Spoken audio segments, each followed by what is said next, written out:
Assalamualaikum warahmatullahi wabarakatuh.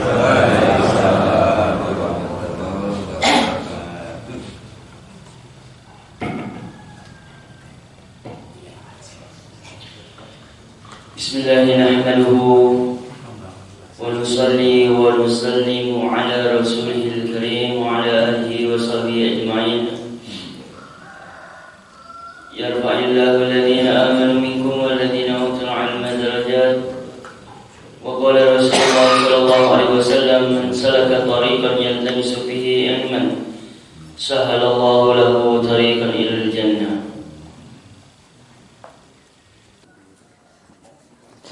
Bismillahirrahmanirrahim. Allahumma salli ala sayyidina Muhammad wa ala ali sayyidina Muhammad fi kulli lamhatin wa nafasin bi'adadi kulli ma'lumin lak. Kita akan melanjutkan hadis yang ke-8. Selepas kemarin kita membahas ad-dinun nasihah, agama adalah nasihat. Agama adalah menginginkan kebaikan kepada kita. Kemudian hadis ke-8 adalah kehormatan seorang muslim. Langsung ya. Bismillahirrahmanirrahim. Hadis yang ke-8. Kehormatan seorang muslim. Ini menceritakan tentang akhlak, cara kita menyikapi saudara muslim dan cara kita menyikapi orang kafir pada hakikatnya. An Ibni Umar radhiyallahu anhuma anna Rasulullah sallallahu alaihi wasallam qala umirtu an uqatila an-nasa hatta yashhadu an la ilaha illallah wa anna Muhammadan Rasulullah wa yuqimus salata wa yu'tuz zakata fa idza fa'alu dzalika asamu minni dima'ahum wa amwalahum illa bihaqqil Islam wa hisabuhum 'ala Allah ta'ala. Rawahul Bukhari wa Muslimun. Terjemahannya, diriwayatkan dari Ibnu Umar. Ibnu Umar ini adalah Abdullah bin Umar, seorang ulamanya sahabat, seorang yang terkenal mutamassik bis sunnah, orang yang betul-betul berpegang teguh dengan sunnahnya Nabi. Di dalam hadis riwayat Ibnu Majah, beliau itu kalau mengamalkan hadis tidak menambahnya dan tidak menguranginya. Apa yang beliau tahu, itulah yang beliau kerjakan. Walaupun beliau hidup di zaman yang kejam, di zaman Hajjaj bin Yusuf, tapi beliau tetap menegakkan kebenaran. Sayyidina Ibnu Umar itu, beliau itu terkenal, Pak. Kalau di dalam bayan-bayan orang Khurud itu, beliau pernah safar dengan Nabi, kemudian di perjalanan itu ada pohon, kemudian Nabi pernah menundukkan kepalanya, membungkukkan badannya karena ada pohon. Kemudian sekian waktu setelah itu Nabi wafat, kemudian beliau lewat jalan yang sama, pohonnya sudah tidak ada, tapi beliau tetap menundukkan badannya. Pohonnya sudah nggak ada. Jadi Nabi itu menundukkan karena ada pohon. Tapi ketika Nabi nggak ada, tetap menundukkan pohon, walaupun pohonnya sudah tidak ada. Saking tamasuk bi sunnah. Beliau ini ternyata dibunuh oleh Hajjaj bin Yusuf. Hajjaj itu seorang hafidz Quran, Pak. Dia itu gubernur di Khalifah Malik bin Marwan bin Hakam. Kejamnya luar biasa Hajjaj.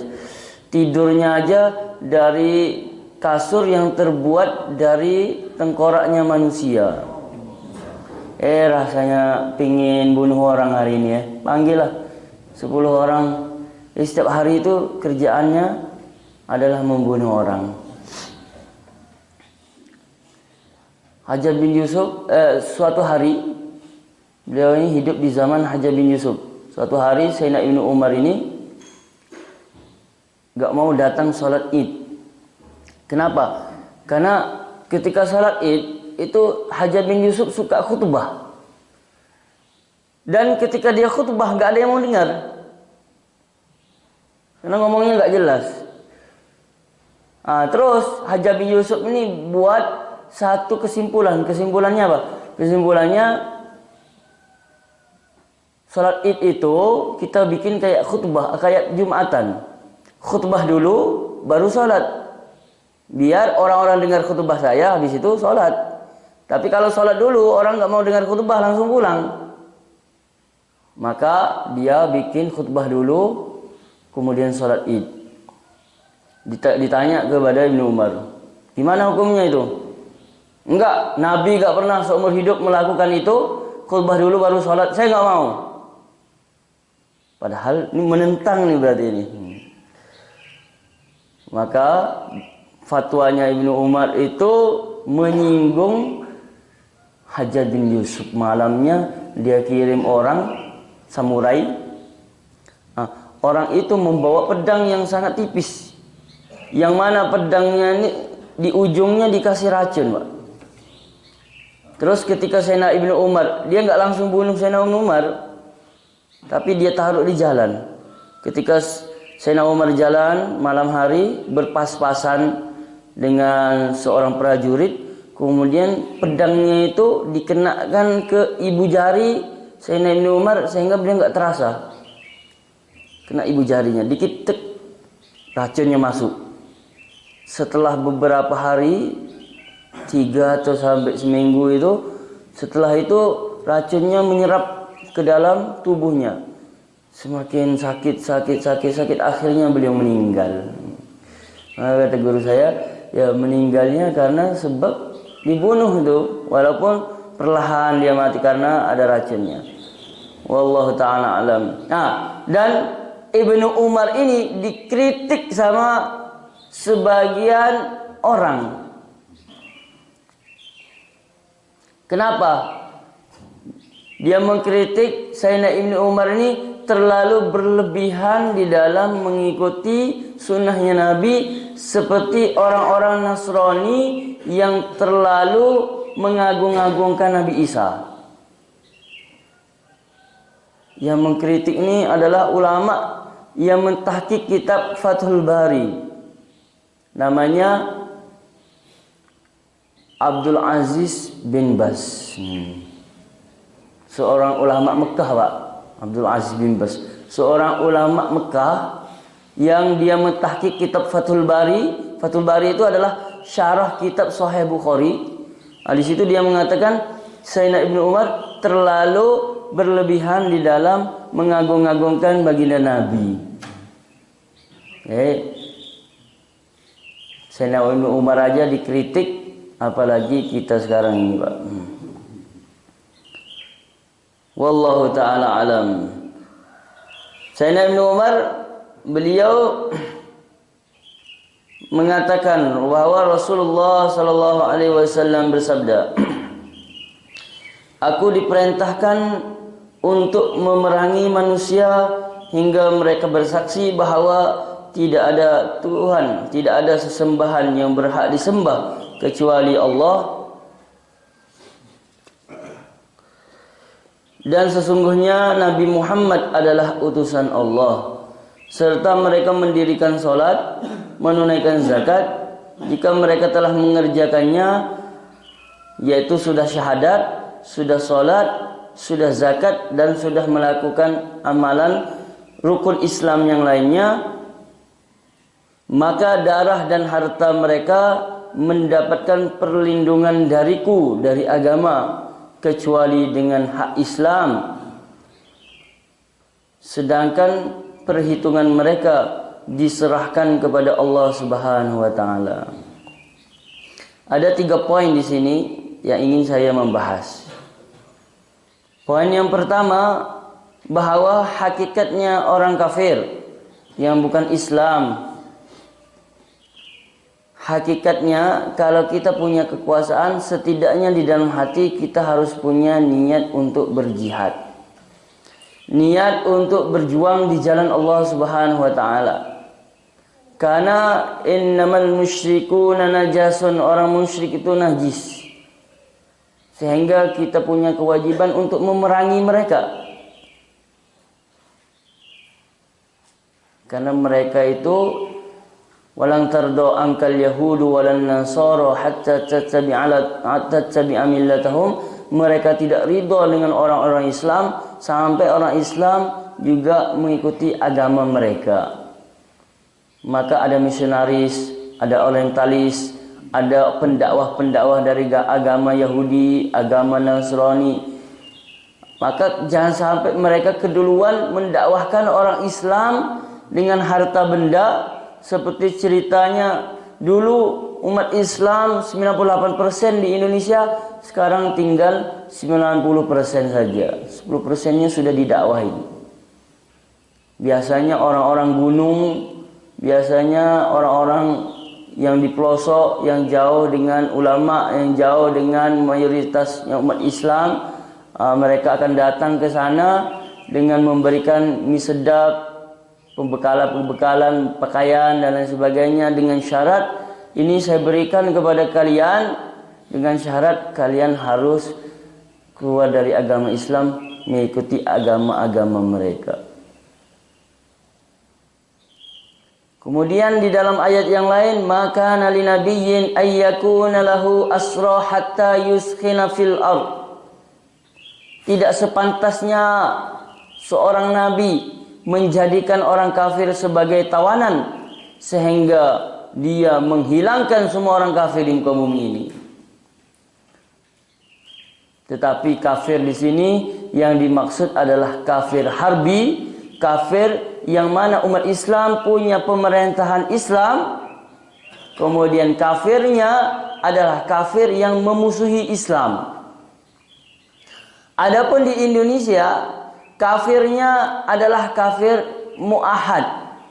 Kafir itu adalah ada kafir zimmi, ada kafir mu'ahad, atau ada kafir mu'amman.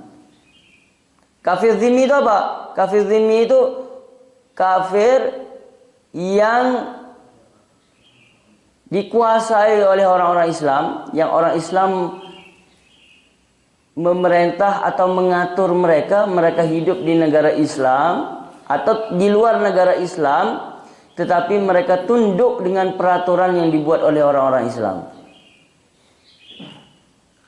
Sehingga setiap tahunnya mereka memberi pajak. Jadi pajak itu diambil dari orang kafir untuk kemaslahatan orang Islam. Kamu nggak mau masuk Islam, nggak apa. Kamu tunduk kepada kami. Kamu harus bayar jizyah karena kamu kalah dalam peperangan. Bayar pajak setiap tahun. Sekian dari penghasilan mereka, mereka bayar untuk orang Islam. Maka pajak untuk orang Islam sendiri itu nggak ada. Nggak ada namanya pajak untuk orang Islam. Pajak itu orang kafir, Pak. Wallahu ta'ala alam. Terus kalau kafir mu'ahad adalah orang kafir yang mana mereka membuat perjanjian dengan orang Islam, tidak memerangi orang Islam, mereka hidup damai dengan orang-orang Islam. Maka di Indonesia ini bisa disebut dengan kafir mu'ahad atau kafir mu'amman. Kafir yang diberi jaminan. Maka mereka hidup damai dengan kita, mereka tidak pernah memerangi kita secara zahirnya. Maka kita harus menjaga hubungan baik dengan mereka. Bahkan daging kurban pun kita bisa memberikan kepada mereka. Dari hewan-hewan kurban yang sunnah, bukan yang wajib, bukan yang nazar. Paham sampai sini, Pak? Sampai kapan kita memerangi mereka? Sampai mereka syahadat. Ini poin yang kedua. Kita hidup di dunia, tugasnya dua, Pak. Secara umum. Tugas yang pertama sebagai orang Islam, menyembah Allah. Menyembah Allah tugas pertama. Tugas yang kedua, karena kita hidup di masyarakat, di sekitar kita banyak orang, ada yang jadi pemimpin, ada yang jadi rakyat, ada orang tua, ada anak, ada tetangga, ada teman. Ini namanya masyarakat. Maka kita harus jaga akhlak atau jaga sikap dengan orang-orang sekitar kita. Di antara bentuk jaga sikap ini yang disebutkan dalam hadis ini, kepada orang kafir kita perangi kafir yang memusuhi Islam, tetapi kepada orang yang mengucapkan syahadah itu kita harus menjaga harta dan kehormatannya. Jaga hartanya, gak boleh ada penipuan di dalam jual belinya, tidak boleh merampok hartanya. Gak boleh riba, menyakiti dia dengan mengambil bagian dari hartanya. Itu masuk bab penipuan yang kaitannya dengan harta. Itu semua adalah kita harus jaga. Kemudian kehormatannya, kalau dia sudah mengucapkan syahadah, gak boleh kita caci maki, gak boleh kita merendahkan, menghinakan, bahkan gak boleh kita itu menghukum mereka dengan kafir kalau zahirnya dia mengucapkan kalimat syahadat. Walaupun sebagian keluar dari jumhurul ulama, sebagian telah sesat. Misalnya ada orang Jogja kemudian dia mengatakan bisa ngobrol atau bisa video call dengan Tuhan misalnya. Ada orang Bekasi ngaku jadi nabi. Ada orang Jakarta telah menyeleweng. Ada orang, kalau dia masih syahadah, belum keluar perbuatannya dari Islam, tidak mengingkari sholat, itu nggak boleh kita menyakiti kehormatannya. Termasuk kita sampai memerangi, sampai mengatakan, sampai menghukuminya sebagai orang kafir, itu tidak boleh. Suatu hari Usamah bin Zaid perang dengan orang kafir. Maka Usamah bin Zaid ini kejar orang kafir itu. Ketika dia nggak punya celah untuk lari, maka orang kafir itu tiba-tiba dia mengatakan, asyhadu an la ilaha illallah wa asyhadu anna muhammadan rasulullah. Dia mengucapkan 2 kalimat syahadah, orang kafir tadi itu. Maka sama Usamah bin Zaid tetap dibunuh, dipenggal kepalanya sampai mati. Maka sampai berita itu kepada baginda Nabi sallallahu alaihi wasallam. Kemudian Nabi panggil Usamah, marah. Kenapa kamu bunuh dia? Ya Rasulullah, dia itu mengucapkan kalimat syahadah hanya untuk membela dirinya, untuk cari aman. Maka Nabi mengatakan, apakah kamu sudah membelah dadanya sehingga kamu melihat di dalam hatinya ada kekufuran? Maka Usamah menyesal seumur hidupnya. Kalau zahir orang sudah mengucapkan syahadah, maka kita nggak boleh menilai mereka. Mereka masih saudara muslim. Maka hak sebagai saudara muslim itu betul-betul kita harus jaga. Nggak boleh kita sampai memerangi mereka. Kita harus jaga ini. Walaupun dia agak nyeleweng, agak sesat, agak bagaimanapun, kita harus jaga kehormatannya. Apalagi kalau berbeda pendapat, sedangkan pendapat itu masih digunakan oleh kebanyakan ulama atau jumhurul ulama. Paham Pak sampai sini Pak? Sekarang itu muncul orang-orang yang mudah sekali mengkafirkan, yang mudah sekali menganggap orang lain yang bukan kelompoknya itu adalah yang tidak sejalan dengan dia, adalah keluar dari Ahlussunnah wal Jamaah. Ini bahaya. Kelompok itu adalah kelompok Syiah. Syiah itu punya pemahaman bahwa selain kelompok mereka itu itu kalau bunuh maka mendapatkan derajat seperti derajatnya Sayyidina Hasan bin Ali, cucunya Nabi. Kalau bunuh orang Sunni, itu pemahaman Syiah. Pemahaman Khawarij itu menganggap selain kelompoknya adalah kafir. Maka Sayyidina Muawiyah kafir dan Sayyidina Ali adalah kafir. Maka Abdurrahman bin Muljam dia membunuh Sayyidina Ali, dan ketika dia membunuh dia merasa bahwa dia benar. Dia mengatakan wa minan nasi may yashtari nafsahu tigha mardatillah. Dan termasuk manusia ada orang-orang yang mengorbankan dirinya mencari ridha Allah. Padahal dia bunuh Sayyidina Ali itu ketika itu. Ini Khawarij. Ketika itu Sayyidina Ali ketika ditombak, ditusuk dadanya itu, beliau mengatakan fustu wa rabbil Ka'bah. Aku telah berhasil, aku telah sukses demi Tuhannya Ka'bah, demi Allah aku telah sukses. Dibunuh kok sukses gimana? Ya, itu yang diharapkan oleh para nabi dan para sahabat, yaitu mati dalam keadaan syahid. Ketika dibunuh, saya telah sukses demi Allah, ini adalah saya syahid. Orang itu kalau sudah syahid, sebelum darah menetes di bumi, semua dosanya diampuni oleh Allah Subhanahu wa taala. Mati langsung masuk surga tanpa hisab. Semoga kita dianggap mati syahid semua. Mati syahid itu ada syahid dunia, ada syahid akhirat, ada syahid dunia dan akhirat. Syahid dunia itu di dunia dia dianggap mati syahid sehingga tidak dimandikan. Tetapi di akhirat belum tentu dia dianggap mati syahid, seperti orang-orang munafik yang mati dalam perang. Itu namanya syahid dunia. Ada syahid akhirat. Di dunia dia tetap dimandikan seperti orang-orang biasa, tetapi di akhirat dia dianggap orang mati syahid. Siapa itu? Orang yang mati tenggelam, orang mati sakit perut, ibu mati ketika melahirkan, kemudian mati di dalam bangunan, ditimpa bangunan, itu namanya syahid akhirat.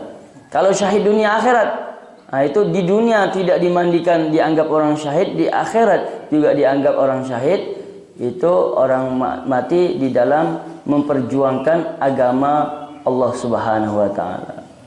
Mati di dalam keadaan belajar ilmu agama, itu syahid akhirat, Pak. Syahid akhirat. Mati di dalam khurud fi sabilillah, syahid akhirat. Wallahu taala alam. Khawarij zaman sekarang itu adalah ISIS atau ISI, Islam State of Iraq and Syria. Salah satu kelompok yang ekstrim, semua yang bukan kelompoknya dibunuh semua, Pak. Padahal sama-sama Islamnya. Ada jemaah haji atau jemaah umroh dari Malaysia, lewat darat pergi ke Mekah, sampai di Irak dicegat sama orang-orang ISIS itu. Kenapa? Karena bendera Malaysia itu mirip dengan bendera Amerika. Oh, ini antek mata-mata dari Amerika ini. Terus dipenjara dan pemimpinnya itu dibunuh. Yang membawa siapa dalilnya itu dibunuh sama orang ISIS. Padahal itu jemaah ingin menunaikan ibadah haji atau umrah. Wallahu taala alam. Maka di sini Nabi mengatakan orang mengucapkan syahadah, fa idza fa'alu zalika asamu minni dima'ahum wa amwalhum, dia terjaga dariku darah mereka dan harta mereka, enggak boleh kamu nyakitin sama sekali.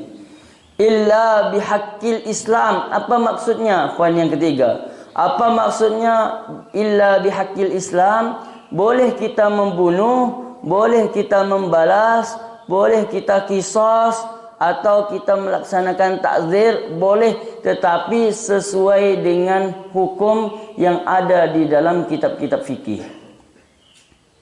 Kalau ada orang Islam membunuh orang Islam yang lain atau membunuh keluarga kita, boleh kita balas dengan membunuh dia, boleh. Tetapi bihaqil Islam, sesuai dengan hukum syariat yang ditetapkan di dalam kitab-kitab fikih. Artinya gak boleh kita balas dendam sendiri. Gak boleh kita balas dendam sendiri, tetapi kita harus laporkan kepada hakim. Nanti hakim yang menentukan siapa yang membunuh dia. Nanti semuanya dibunuh sesuai dengan pembunuhannya itu, Pak. Kalau dia membunuh begini, maka dibunuh yang sama. Kalau dia potong telinga, maka kita balas dengan potong telinga. Tapi gak boleh balas dendam sendiri. Kenapa gak boleh balas dendam sendiri? Karena manusia punya nafsu. Kalau kamu nyakitin hak keluarga saya akan balas 10 kali lipat. Maka jadi malah gak adil jadinya. Maka Islam menetapkan bagaimana cara balas dendam sesuai dengan hukum Islam. Sekarang itu di film-film, karena keadilan tidak ditegakkan, kezaliman di mana-mana, maka dia buat film-film yang mana film itu seakan-akan mengajari kita dan anak-anak kita supaya balas dendam. Akhirnya balas dendamnya berkali lipat, 7 keturunan, akhirnya itu merasuk di dalam pemikiran anak-anak kita, jadi balas dendam di mana-mana. Nah, itu gak boleh. Wallahu ta'ala alam.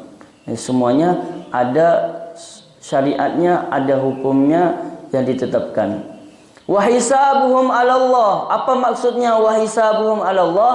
Maksudnya adalah secara zahir kita menghukum orang-orang yang salah, adapun hatinya itu diserahkan kepada Allah Subhanahu wa taala. Zahirnya dia mengucapkan syahadat. Zahirnya dia orang Islam. Zahirnya dia orang Islam. Adapun di dalam hatinya, misalkan dia ini keluar dari Islam, itu urusan dia dengan Allah di akhirat nanti, Pak.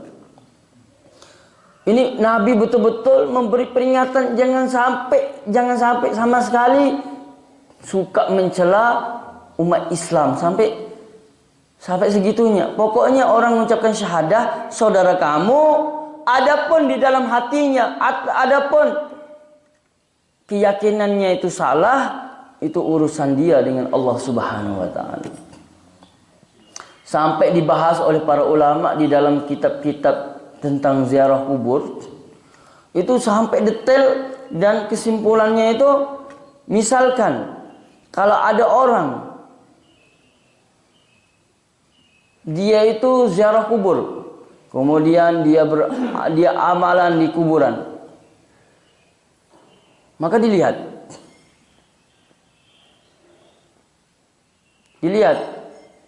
orang dikatakan syirik itu kapan? Syirik itu ketika dia menundukkan kepalanya ini kepada benda perbuatannya. Kemudian hatinya dia menganggap benda tersebut memberi manfaat mudarat, atau menganggap benda tersebut menjadi Tuhan. Maka kalau perbuatannya dia telah menunduk kepada benda, kemudian hatinya dia telah mengatakan bahwa benda ini yang saya sembah ini, yang saya tunduk ini adalah Tuhan, maka dia adalah syirik. Tapi kalau ada orang dia menunduk kepada benda, tapi kalau kita tanya kepada dia, Pak, tadi Bapak itu tunduk kepada benda, apa Bapak itu menyembah dia? Dia bilang, enggak, saya enggak menyembah dia. Maka perbuatannya haram, tapi dia tidak keluar dari Islam. Terus kalau ada orang dia tidak menunduk kepada benda, dia hatinya kepada Allah dia tidak menunduk, dia hanya ziarah dan dia berbuat amalan, maka perbuatannya tidak haram, apalagi sampai keluar dari Islam. Maka seluruh empat mazhab yang di dunia ini mengatakan ziarah kubur itu boleh, dan adapun yang dibahas mengenai halal haramnya itu bukan dari segi perbuatan, tapi dari segi tanah yang ada di perkuburan. Kalau orang sholat di kuburan, yang dibahas itu tanahnya suci atau tidak. Kalau tanahnya bercampur dengan mayit, maka tanahnya menjadi haram karena najis. Itu yang dibahas. Maka seluruh mazhab ketika orang ziarah kubur itu pembahasan fikih, halal haram. Halal karena tanahnya, haram karena najisnya. Tidak ada satu ulama pun di dalam 4 mazhab yang membahas tentang kaitannya dengan akidah. Kalau kaitan dengan fikih, halal haram, boleh tidak boleh. Tapi kalau kaitan dengan hati, itu kaitannya mukmin atau kafir. Dan tidak ada ulama dari 4 mazhab pun yang membahas tentang akidah. Maka datang sebagian orang yang mengkafirkan atau mengkafirkan orang-orang yang ziarah kubur. Berarti dia telah keluar dari pembahasan ulama 4 mazhab. Karena tidak ada kaitan dengan akidah, kaitannya dengan najis ataupun tidak najis. Adapun orang-orang yang betul-betul seleweng, kemudian dia nyembah kuburan, itu memang ada. Seperti di India ada Berwi, itu memang mereka itu mengagung-agungkan kuburan, kemudian menyembah kuburan. Itu dilihat. Kalau perbuatannya itu memang seperti saya katakan tadi, itu haram. Tetapi kalau hatinya tidak sampai yakin kepada kuburan itu, maka dia tetap dihukumi sebagai seorang yang muslim. Faham tum? Paham Pak sampai sini Pak? Wallahu ta'ala alam.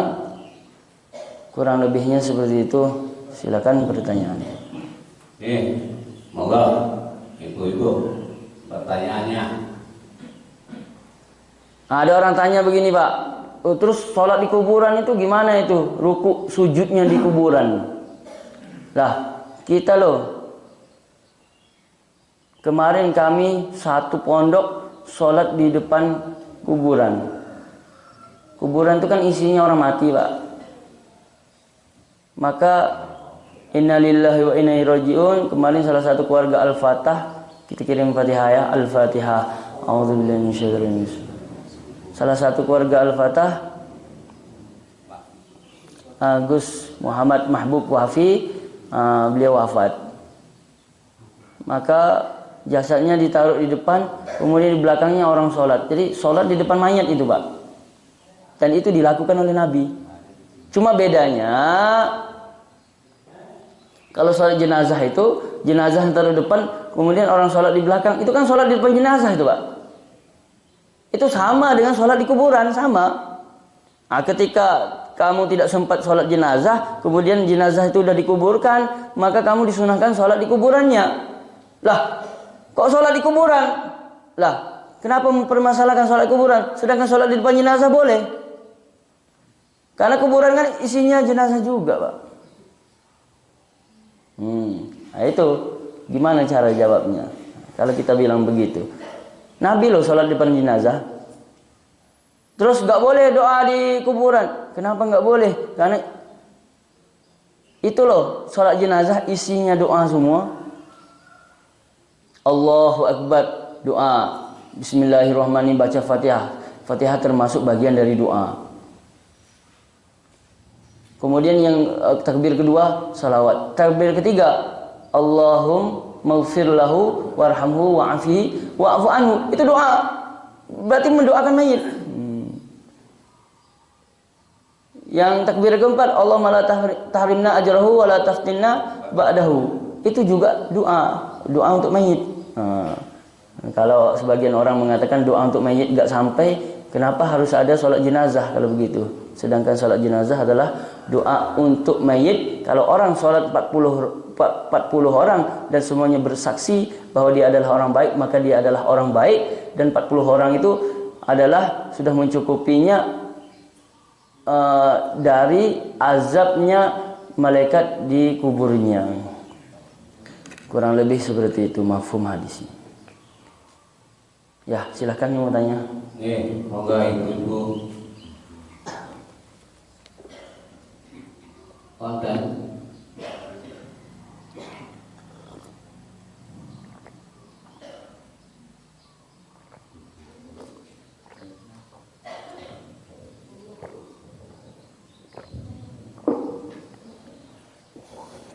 Oke, konten Bapak. Konten. Assalamualaikum warahmatullahi wabarakatuh. Waalaikumsalam. Mau tanya bagaimana seorang ibu itu ziarah makom. Yang pertama itu, yang kedua, apa betul bahwa kita kalau ziarah makom itu yang lebih baik atau bisa bertemu langsung itu malam Jumat sampai hari Jumatnya gitu. Bertemu jenazahnya. Bertemu siapa, Bu? Istilahnya itu Bertemu orang meninggal. Yang meninggal. iya rohnya. Ya.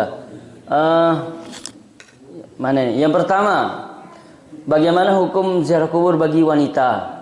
Dijelaskan di dalam kitab I'anatut Talibin.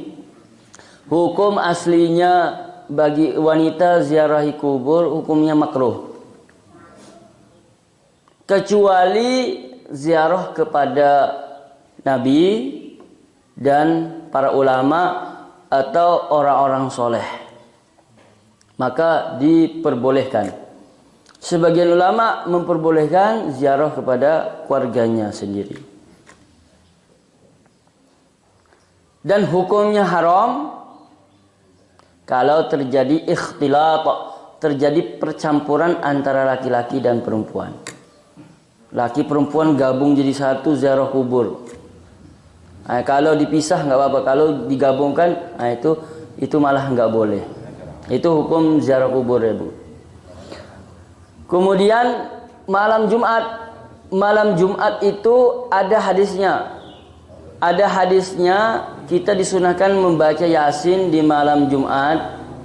Kemudian amalan-amalan di malam Jumat ini diceritakan oleh Al-Imam Ibnul Qayyim Al-Jauziyah. Ibnul Qayyim Al-Jauziyah saya lupa. Ibnu Qayyim itu adalah muridnya Ibnu Taimiyah. Ibnu Taimiyah tahu Pak? Ibnu Taimiyah itu adalah pencetus pendiri pemahaman orang-orang Salafi yang ada di Mekah Al-Mukarramah. Ya di Mekah itu pemahamannya Salafi. Itu mengikuti Muhammad bin Abdul Wahhab. Muhammad bin Abdul Wahhab pemahamannya ikut Ibnu Taimiyah. Ibnu Taimiyah punya murid namanya Ibnul Jauzi.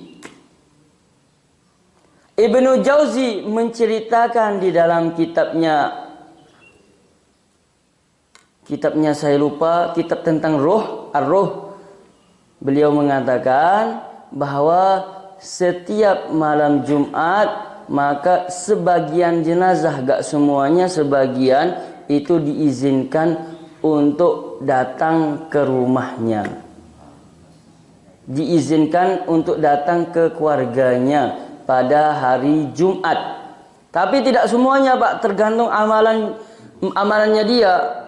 Kalau dia orang soleh, nanti ada izin khusus untuk datang. Yang menceritakan siapa? Yang menceritakan adalah Ibnu Qayyim. Kenapa saya menukil Ibnu Qayyim? Karena yang biasa yang mengkritik tentang ruh, yang mengkritik tentang ziarah kubur itu adalah Ibnu Taimiyah sendiri dan Ibnu Qayyim juga. Sedangkan beliau sendiri yang mengatakan ruh itu kembali setiap hari Jumat. Wallahu ta'ala alam. Maka ada kemungkinan kita bisa ketemu apa tidak. Kalau kita diizinkan oleh Allah, kita bisa ketemu Pak. Minimalnya kita bisa mimpi dengan orang-orang yang sudah wafat itu. Mimpi atau ada isyarah-isyarah tertentu yang kita sendiri kita nggak sengaja untuk mimpi itu, tapi Allah mimpikan. Berarti mimpi itu dari Allah. Mimpi itu dari Allah, ya kan? Oh, saya mimpi ini. Mimpi kok enggak, mimpi itu kabar gembira. Mimpi itu ada 3, Pak. Mimpi dari Allah, mimpi dari syaitan, mimpi dari pikiran. Lah, orang mati enggak pernah kita pikirkan, kecuali di awal-awal saja. Nanti kalau udah lama enggak pernah kita pikirkan.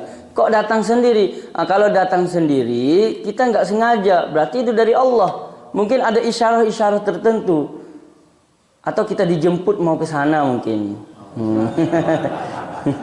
Wallahu ta'ala alam. Kakek saya meninggal, saya mimpi kakek saya di laut, terus beliau gembira, beliau senyum. Maka laut itu adalah kehidupan yang luas, gak terbatas, akhirat, dan beliau sedang bergembira di sana. Kurang lebih seperti itu. Saya juga pernah mimpi kakek saya datang di pondok, kemudian membagikan makanan-makanan kepada santri. Saya cerita ke keluarga, maka hari itu kita bikin makanan dibagikan kepada santri. Ya, itu isyarahnya. Kurang lebih seperti itu ya Bu ya. Kalau mimpi orang mati, jangan ditakwil dulu Bu ya. Mungkin ada isyarah supaya kita kerjakan. Oh, mimpi orang mati, bentar lagi aku mau mati ini ya. Jangan dulu, nanti mati betulan. Wallahu ta'ala alam. Oke. Satu kali lagi menanya Ibu. Yang kedua begini, menurut cerita katanya ahli kubur itu juga merindukan sanak keluarganya hadir di itu, di alam kubur, di apa itu, di kuburan, merindukan kehadirannya sanak keluarga. Ya. Kita juga mengamalkan setiap malam Jumat atau mungkin setiap Jumat itu hanya untuk mendoakan. Ya, itu ada dalam kitab fikih itu bahwa nanti amalan yang dikerjakan atau doa yang dikerjakan oleh anaknya, keluarganya itu akan menjadi sebuah hadiah. Hadiahnya itu kita nggak tahu kecuali nanti kita mati. Kalau ada keluarga datang membacakan Fatihah, membacakan Qul, itu akan jadi hadiah. Hadiah itu akan dinikmati oleh ahli kubur itu sendiri. Bahkan di dalam kitab fikih itu diceritakan bahwa kuburan-kuburan kaum muslimin itu mereka akan senang gembira kalau ada yang mengirim Fatihah kepada satu keluarga. Karena Fatihah untuk satu keluarga itu bisa dimanfaatkan oleh seluruh kaum muslimin yang ada di pemakaman itu. Apakah mereka merindukan? Bukan sekedar merindukan, Bu. Bahkan mereka memikirkan kita. Kadang kita ini sedih kalau ada orang mati. Padahal orang yang berjuang di jalan Allah ketika dia mati, dia sedih melihat keadaan kita. Siapa yang bilang? Allah yang bilang. Di dalam Al-Quran surat Yasin, Pak. Qila dukhulil jannah qala ya laita qaumi ya'lamun bima ghafara li rabbi waj'alani minal mukrami. Habib An-Najjar, seorang dai. Maka beliau mati. Ketika dia mati, maka dia mengatakan qila udkhulil jannah qala ya laita qaumi ya'lamun. Seandainya kaum-kaumku dia itu tidak menentangku, seandainya dia menerima ajakanku, seandainya mereka mengetahui bagaimana keadaan aku sekarang di kuburan ini, saya mendapatkan banyak-banyak nikmat, dimuliakan di sini ini, tentu mereka akan masuk Islam semua. Maka kata Kiai Uzairon, orang itu mikir agama bukan sekedar di dunia, di akhirat pun dia masih pikirkan agama. Itu Habib An-Najjar di dalam tafsir-tafsir diceritakan begitu. Jadi di akhirat tuh kita lihat, kita sedih ketika ditinggalkan keluarga kita, padahal dia sudah di surga dan dia sedih lihat kita. Apakah nanti keluarga saya mati, apakah dia ini di tempat yang sama dengan saya atau tidak? Mereka sedang memikirkan nasib kita. Wallahu ta'ala alam. Terjawab enggak, Bu? Kira-kira? Ya. Wallahu ta'ala alam. Moga Bapak sing arep berangkat iki ndang banyak. Nah, oke. Moga Pak Teguh. Nah, ya mati tak ada di Surabaya nih. Masya Allah. Assalamualaikum warahmatullahi wabarakatuh. Waalaikumsalam.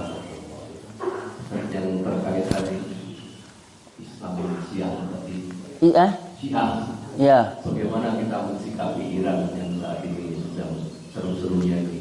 Ya. Sikapinya bagaimana? Terima kasih. Sebagaimana sikapnya guru kami di Al-Fatah, Kiai Ubaidillah Ahror, di dalam akidah tetap kita berbeda dengan orang-orang Syiah di dalam akidah kita.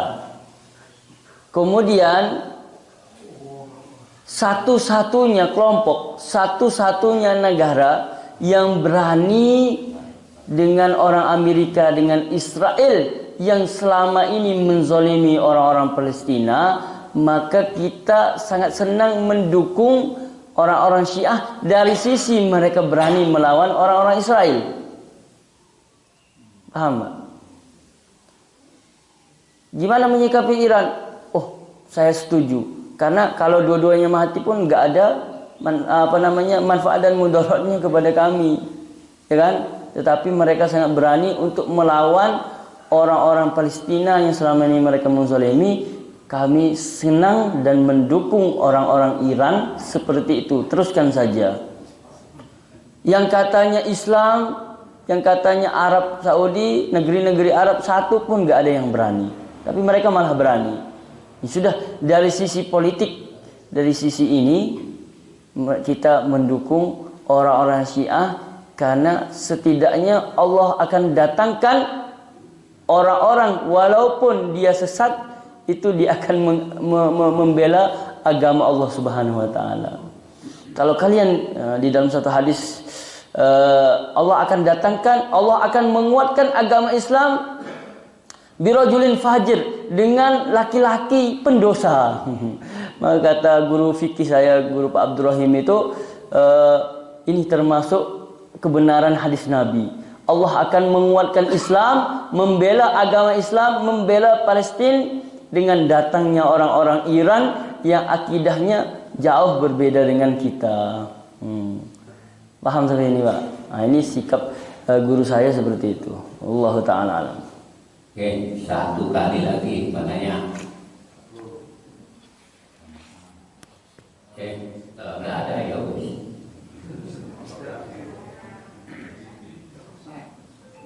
Ada? Ada, Pak Satu. Oke, Haji Soekarno.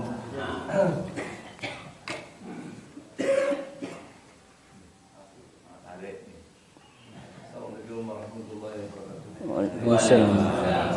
Ustaz, yang kita mau tanyakan, bagaimana tip-tip kita untuk menghindari kesyirikan ketika ziarah kubur?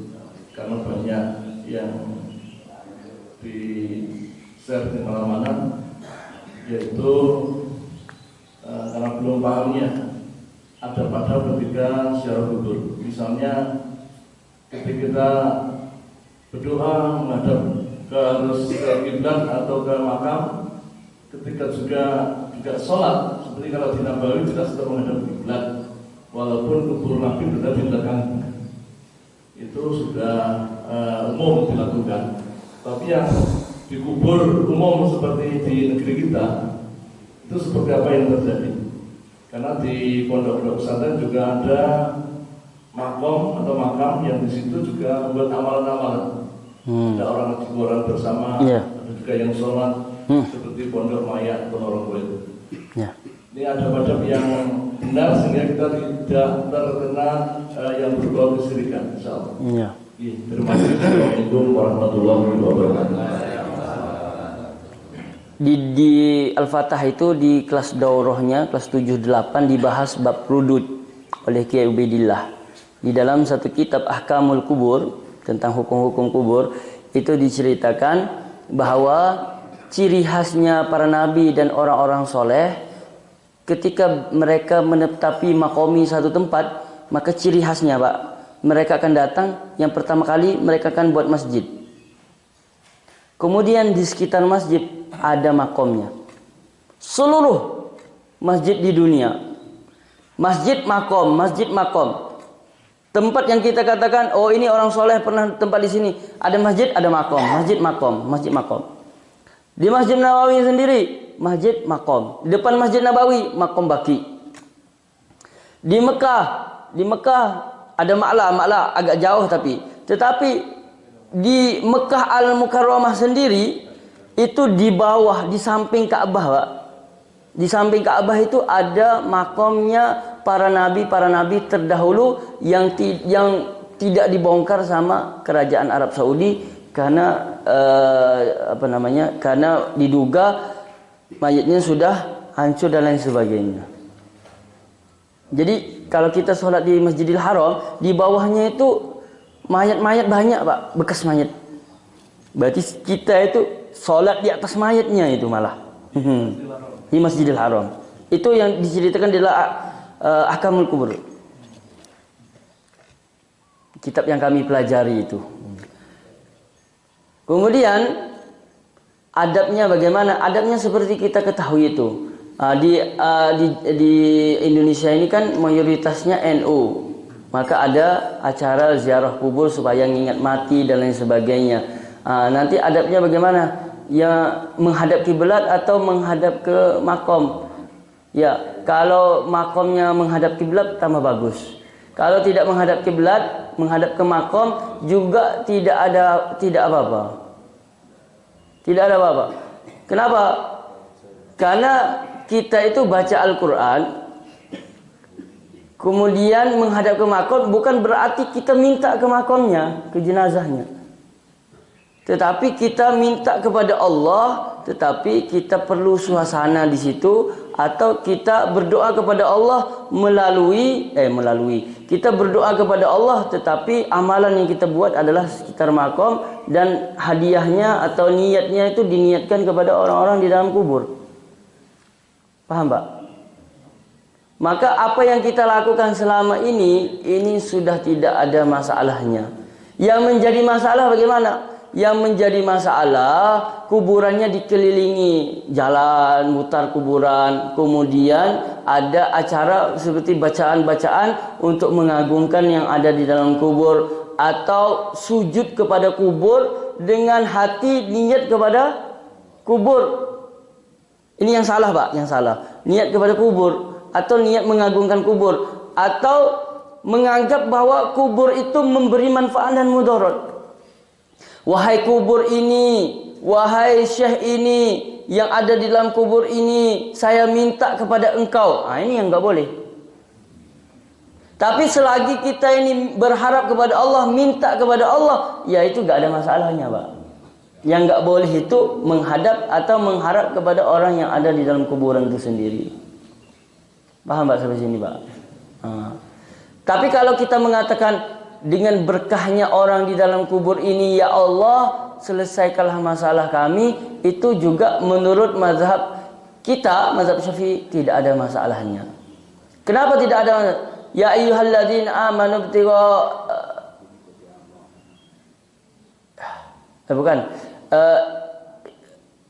ibtagu ilaihil wasilah. Carilah atau dekatlah kepada Allah dengan wasilah, dengan orang-orang. Kun ma'allah fa illam takun ma'allah kun ma'aman ma'allah. Rasakanlah kamu bersama Allah. Tapi kalau kamu tidak bisa bersama Allah, maka duduklah dengan orang yang hatinya bersama Allah. Maksudnya duduklah dengan para ulama.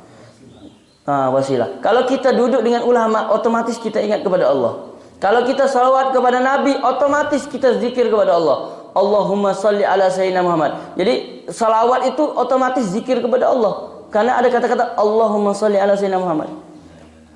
Dan kalau kita duduk dengan orang soleh, coba kita tanya hati kita masing-masing. Kita ingat kepada siapa, Pak?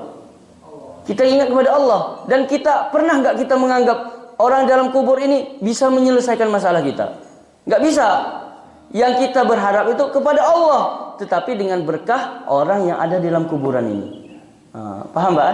Ya, paham. Wallahu ta'ala a'lam. Kalau seperti itu nggak apa-apa. Kemudian yang terakhir, Pak, kemarin sebelum hari raya saya pernah menyampaikan secara global tentang apa namanya kurban itu. Saya rasa saya sedikit salah menyampaikan tentang iuran untuk kurban. Setelah saya mutalaah lagi, saya mudzakarah, jadi saya pingin revisi yang kemarin. Jadi iuran seperti di sekolah atau di pondok atau di halakoh ini, iuran itu untuk korban. Kalau bicara hukumnya tidak sah, Pak. Kalau bicara hukum. Tapi caranya bagaimana? Caranya uang iuran itu diberikan kepada salah satu yang mengambil bagian.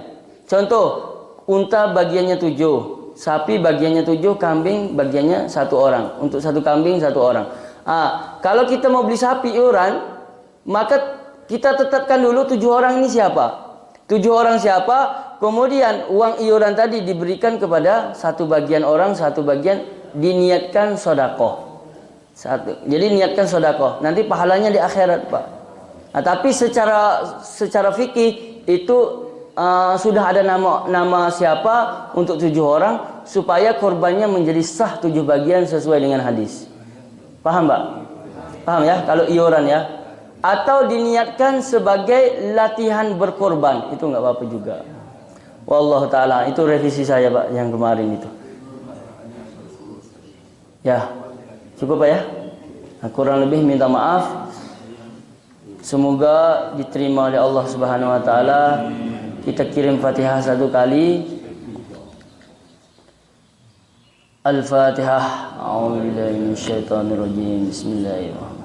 Alhamdulillahirabbil alamin. Arrahmanirrahim. Iyyaka na'budu wa iyyaka nasta'in. Ihdinas siratal mustaqim. Siratal ladzina